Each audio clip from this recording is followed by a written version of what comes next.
This is Noir Alley, and I'm your host, Eddie Muller.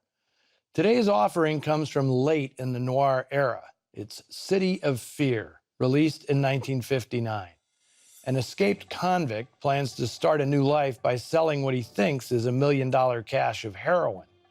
He has no idea the canister he stole while breaking out of San Quentin actually contains enough radioactive cobalt-60 to infect most of Los Angeles.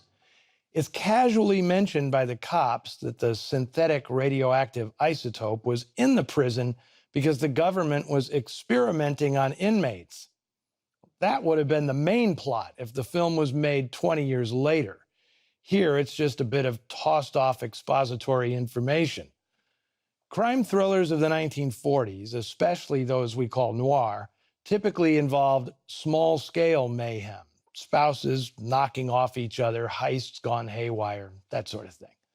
But after America dropped atomic bombs on Hiroshima and Nagasaki to bring an end to the war with Japan, the prospect of atomic annihilation became the daily backdrop of the Cold War era and the basis for screenwriters' fearful speculation about the consequences.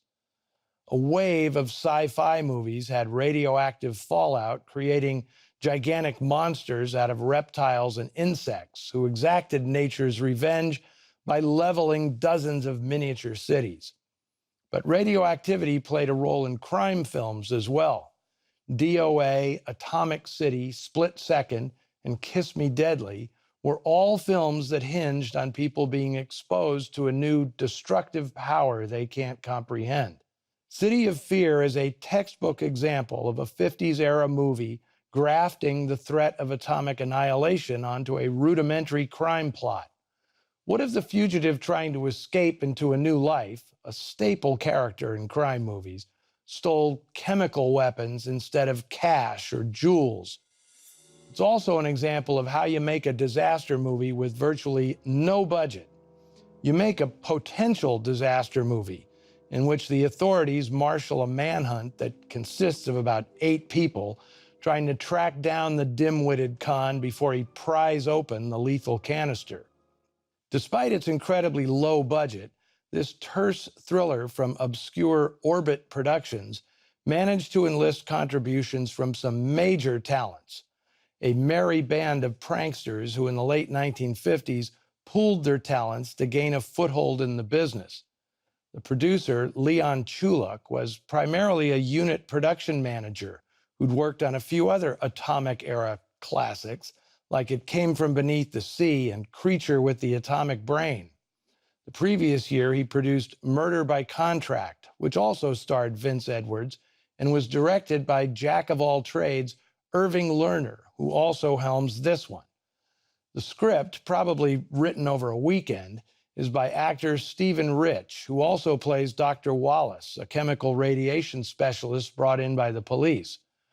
Rich also wrote the 1957 heist picture Plunder Road, but he was most known for playing the title role in the 1956 horror film The Werewolf. Working with him on this script was 27-year-old Robert Dillon, earning the first screen credit in a career that would include some memorable movies in the 1970s and 80s. Also reuniting with Irvin Lerner on this picture was the cinematographer of Murder by Contract, Lucien Ballard. He was the veteran in this crew, having started making movies with Joseph von Sternberg back in the early 30s. At 55 years of age, he was also the old man in the outfit, but his edgy camera work fits right in with the coming cinema verite spirit that emerged in the 1960s.